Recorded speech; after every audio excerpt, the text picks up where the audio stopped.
মা হয়তো উনি মানসিকভাবে অসুস্থ, এতটুকুই বলবো যে আল্লাহর কাছে যে আল্লাহ যেন ওনাকে হেদায়েত দান করেন, ওনাকে সুস্থতা দান করেন, ভালো এবং মন্দর বিচার করার তার জন্য বিবেক বুদ্ধি হয়। সন্তান সবাই সমান।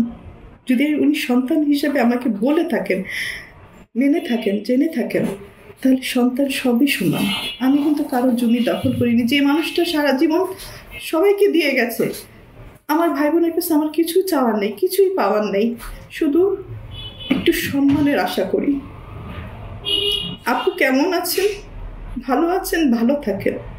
আমিও দোয়া করি আমার ভাই বোন, আমার আত্মীয় স্বজন যেখানে যেভাবে আছেন সবাই ভালো থাকেন, দেশবাসী ভালো থাকে, সবার জন্য ভালোবাসা, ভালো দোয়াত করি।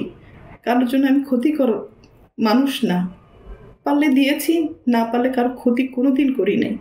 আমি আমার বাবা মার কাছ থেকে কখনো কোনো কিছু নেয়নি। 14 বছর বয়সে ইনকাম করেছি, আমি পড়া শুরু করেছি। আমি আমার বাবার কাছ থেকে কবে একটা ঈদের জামা নিয়েছি, পেয়েছি, আমি বলতে পারবো না। আমার মা কবে আমার মাথায় তেল দিয়েছে, দুগাল ভাত খাওয়াই দিছে, আমি বলতে পারবো না। কাজের তাগিদে অনেক কষ্ট করেছি। তো আমি যেখানে আছি অনেক ভালো আছি, সুস্থ আছি, সুন্দর আছি। ঘটে যা দীর্ঘ 28 বছরের ঘটনা, যা যা আমার সাথে হয়েছে, সেটা তো আসলে 28 মিনিট বা 1 ঘন্টাতে শেষ হবে না। হ্যাঁ, অনেক কিছুই হয়েছে আমার সাথে। হয়তো আমি বোকা ছিলাম, আমাকে বোকা বানাতে খুব সহজ হয়েছে। আর আমার যখন একটু চোখ কান খুলেছে, তখনই আমি আমার পরিবারের শত্রু। হ্যাঁ, ওই যে বলে না, বিদেশে রোদে পুড়ে বৃষ্টিতে ভিজে টাকা ইনকাম করে দেশে পাঠায়, আর যারা খরচ করে তারা তো আনন্দে খরচ করে, তারা হিসাব করে খরচ করে না যে কতটুকু খরচ করছি। যতক্ষণ দিতে পারবেন পরিবারে, ততক্ষণই পরিবারের সবার কাছে প্রিয় মানুষ। যখন দিতে পারবেন না, তখন পরিবারে সব থেকে অপ্রয়োজনীয় একজন মানুষ হিসাবে গণ্যিত হয়। ওই যে বলে না, মা ওই গ্রামগঞ্জে বলে, যখন ছেলেমেয়েরা একজন ছেলে একজন মেয়ে ইনকাম করে, তখন মা বড় মাছের মাথাটা তার ভাতে দেয়।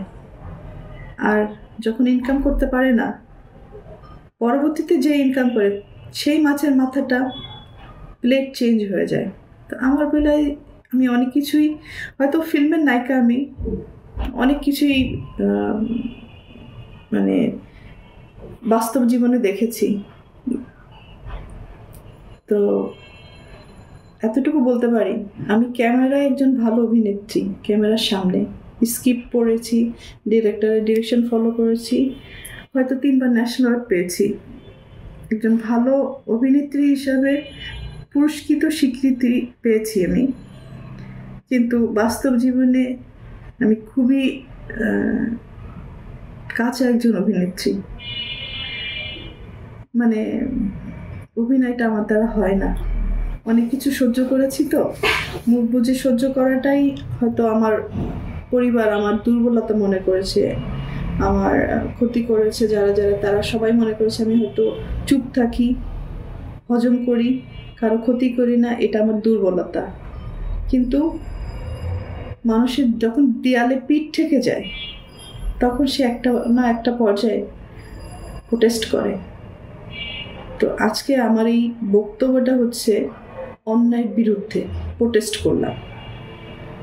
মা বলে যে সমস্ত কথা ইমোশনালি মানুষকে ব্ল্যাকমেলিং করে, আমি এর আগেও তাকে মাফ করে দিয়েছি। আমার মা কথায় কথায় বলে যে আমাকে খাট কিনে দিল না, আমাকে মোবাইল কিনে দিল না, আমাকে টিভি কিনে দিল না। ভাই, একটা পরিবারে যখন একজন উপার্জন করে, সে যখন কোনো কিছু কিনে নিয়ে আসে, ধরেন আমি একটা ফ্যান কিনে নিয়েছি, তখন কি আমি বলবো যে মা এই ফ্যানটা আপনার জন্য, শুধু আপনিই বাতাস খাবেন আর বাকিরা কেউ খাবে না? বা আমার বাসায় আরও 5জন লোক আছে, 5টা ভাই বোন আছে, তো আমি কি ফ্যান কিনলে আমার মার জন্য একটা কিনবো, আমার 5টা ভাই বোনের জন্য 5টা ফ্যান কিনবো? একটা টিভি যখন কিনে নিয়ে আসি তখন আমি আমার মাকে বলবো যে মা আপনার জন্য একটা টিভি কিনে নিয়েছি, এবং আমার আরও 5টা ভাই বোন আছে, এই 5টা ভাই বোনের জন্য 5টা টিভি কিনেছি। একটা ফ্রিজ যখন কিনেছি আমি তো সংসারের সবার জন্য কিনেছি, একটা ফ্রিজ আমার মার জন্য কিনবো, আর আরও 5টা ফ্রিজ আমার ভাই বোনের জন্য কিনবো।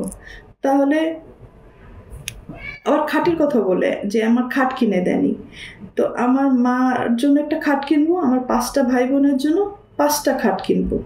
তো এরকম আমার কাছে দাবি করা হয়েছে। তো আমি জানতে চাই এই দাবিটা কি শুধু আমার বেলায় করা হয়েছে, নাকি পৃথিবীর সব মায়েরাই এই দাবি করে? আমার জানার খুব ইচ্ছা। আমি যথেষ্ট চেষ্টা করেছি আমার মা ভাই বোনকে ভালো রাখার জন্য। আমার বাপ মা আমাকে পড়াশোনা করায় ভালো ডাক্তার বানাতে পারতো, ইঞ্জিনিয়ার বানাতে পারতো, একজন কোরআনে হাফেজ বানাতে পারতো। অনেকে ব্যঙ্গ করে বলে আপনার মা আপনাকে নায়িকা বানাইছে। নায়িকা বানানোটা কি খুব কৃতিত্বের কাজ? নায়িকা বানালে তো একটা ভালো ফ্যামিলিতে বিয়েও হয় না। আমি আমার ভাই বোনকে পড়াশোনা করে মানুষের মতো মানুষ করতে চেয়েছি। আমি চেয়েছি তারা ওই ডাক্তার হোক, ইঞ্জিনিয়ার হোক, নিজের পায়ে নিজে দাঁড়া, একটা ভালো পরিবারে তাদের বিয়ে হোক। এটাই আমি মানে আমার সন্তানের জন্য যেভাবে আমি চাইতাম আমার ভাই বোনের জন্য তাই চেয়েছি। কিন্তু মা হিসেবে আমার মা আমার জন্য কী চেয়েছে, আমার ভাই বোনদের জন্য কী চেয়েছে। তো ওই যে বললাম না, ভালো মা খারাপ মা পার্থক্য আছে। কেউ দুধ বেচে মদ কেনে, আবার কেউ মদ বেচে দুধ কেনে। তো পার্থক্যটা হচ্ছে অনেক কিছুই। এনিওয়ে, বিদায়টা এইভাবে নিব। আপনারা সবাই আমার জন্য দোয়া করবেন যাতে আমি বাকি জীবনটা ভালো করে থাকতে পারি। আর এই যে বলে যে আমি মানে তাদেরকে মারার হুমকি দিয়েছি, ভাই যে গড়ে সে কি ভাঙে? আমি তো পারি নাই ভাঙতে, তাহলে তো আমি তাদের ভাঙার চেষ্টা করতাম। আমার বোন বলেছে আমি তাকে মেরেছি, দূর থেকে একটা ফুটেজ দিয়ে যে আমি তাকে মেরেছি। মারা তো হচ্ছে চর মারা, জুতা খুলে মারা বা পিটানো, এগুলোকে মারা বলে।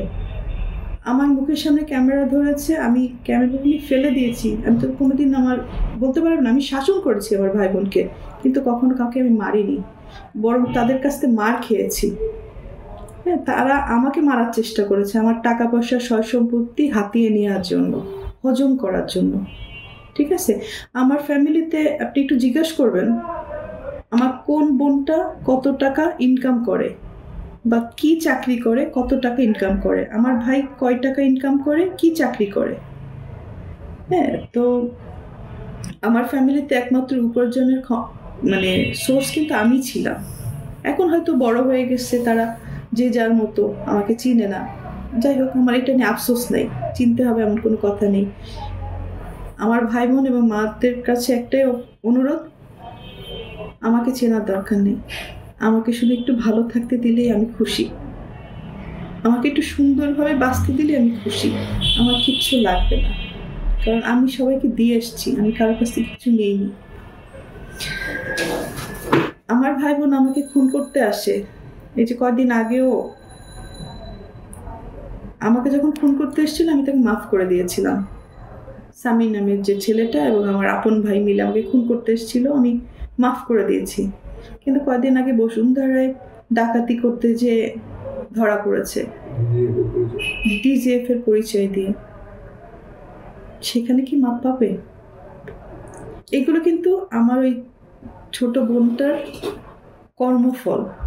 একটা বাচ্চাকে আনলেই হয় না বা জন্ম দিলেই হয় না, তাকে লালন পালন করতে হয়, মানুষ করতে হয়। আমার মা অন্যায় কাজে সাপোর্ট না দিয়ে ভালো কাজে সাপোর্ট করলে, শাসন করলে আজকে তারা এই পথে যেত না। দেখ, হায় রে দুনিয়া, একটা কথা না বললেই না। আজকে পৈতৃক সম্পত্তি নিয়ে আমার মা আর বোন যে নোংরামিটা করলো, দীপু আমার মা আর বোনকে বাসা থেকে বের করে দেওয়ার পরে দীর্ঘ 4.5 বছর 5 বছর বাবা আমার কাছে ছিল।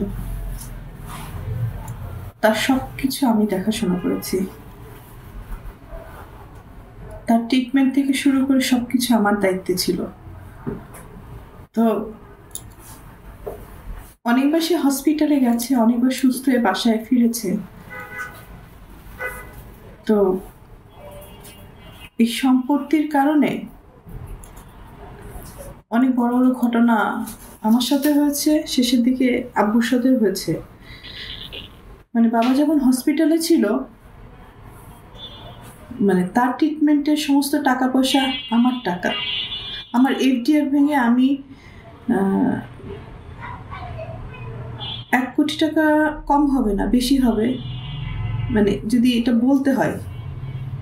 আমি তার পিছনে আমার এফডিআর ভেঙে পেমেন্ট করেছি, সেই রিসিট বলেন, প্রমাণ বলেন, সব আমার কাছে আছে।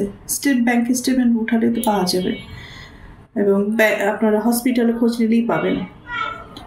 অথচ যার সম্পত্তি নিয়ে এত নোংরা কথাবার্তা হচ্ছে, দখলদারি নিয়ে এত কথাবার্তা হচ্ছে, তারা কিন্তু একটা টাকাও খরচ করেনি আমার বাবার অসুখের সময়।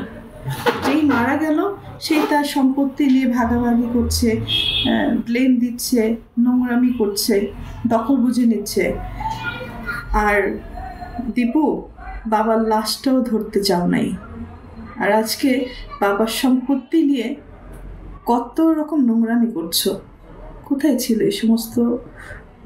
মানে তখন একবার চিন্তা করা উচিত ছিল, যার সম্পত্তি নিয়ে তুমি লাফালাফি করছো, ভোগ দখল করার চেষ্টা করছো, সেই লোকটাকে সারা জীবন গালি দিছ, তার সাথে দুর্ব্যবহার করছো, তার চেহারাও দেখো নাই।